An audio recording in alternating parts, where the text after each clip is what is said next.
No money, no friends, no problem. You can still play games if you use a list that I recently found on Board Game Geek. The list collects games that are both free to print and play and that can be played in solitaire mode. So I like to have games that I can play when there are no friends around. I also like the idea of trying games that I know nothing about without having to spend too much money. Here actually without virtually spending any money, if not some paper and some ink. So I decided that I wanted to try some games in this list, and the first game that I tried is Zed Deck. I was attracted by the theme, which is zombies. In this game, you are a survivor in a zombie apocalypse and you are going around looking for supplies and food. But at the same time, of course, the problem is that the zombies are out, they're looking for food too, and to them, food is you. This is a card game, so you have to survive until the end of the deck, and at the same time you're trying to collect as many supplies as possible because the number of supplies that you collect will determine the level of victory. Another thing that was interesting to me about this game is that this is a handheld game. That is, you do not need a board or a table or anything else. As long as you have a way to keep track of your score, you can hold pretty much everything that you need to play in your hand. And well, that flexibility, the fact that if the game is fun, then I have a game that I can and I want to play in any possible situation, when I'm waiting at a bus stop, when I'm in the line at a post office. This seems to me pretty intriguing. So I wanted to try this game, I did, and today I'm going to tell a little bit more about it.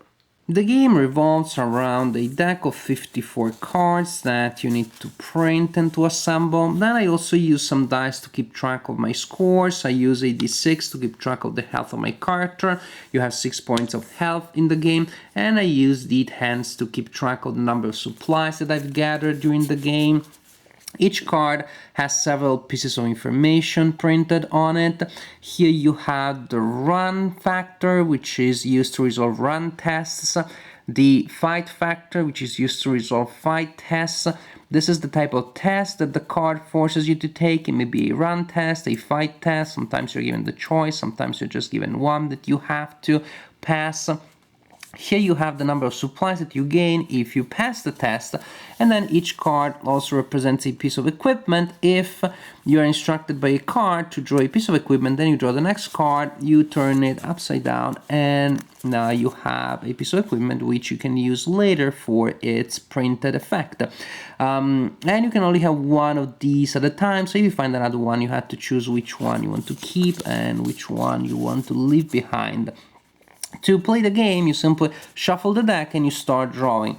When you draw a card, you resolve the effect that may be printed here, and there are different things that may happen, but in many cases the card will instruct you to take a test. To take a test, you have to draw 1 to 3 cards. You choose how many you want to draw, and then you total together the relevant type of factor that you have on top of the card, and you have to reach that number or above in order to pass the test. In this case, to resolve this card, I need to add together run factors and have a total of 3 or more. I decide, suppose, to draw 2 cards. You have to decide in advance how many cards you want to draw. Then I decided to draw 2. 2 and 2 is 4. I pass the test. If you pass the test, then you discard all the cards that you use and you gain the number of supplies indicated by the card. But suppose that you do not pass the test, suppose that I decide to draw only 1 card and I only have a 2, then you do not gain supplies and you take a number of hits, which is equal to the difference between the number that you were supposed to reach and the actual number that you put together. In this case, 3 minus 2 is 1. I lost a point of health. And then there are several other events, special things that may happen, but this is basically the game. You play until the end of the deck, and of course you're also trying to survive. If you go down to 0 health points, then you lose the game immediately, and if you reach the bottom of the deck, then you count the number of supply points that you collect in order to determine your level of victory. But As you imagine, of course, if you are drawing many cards to make sure that you're passing your tests, then at the same time you're also going through the deck quite quickly. So this is really what the game is about. It is about finding a balance between drawing enough cards so that you can pass your tests and survive your deal, but at the same time it is about not to be too wasteful so that you can still collect the supply points, because of course the faster you go through the deck, the less supply points you'll be able to collect. This is not the deepest or the subtlest game around, but it has some pretty remarkable advantages. This is a game that you can play anywhere at any time. You do not have any setup time.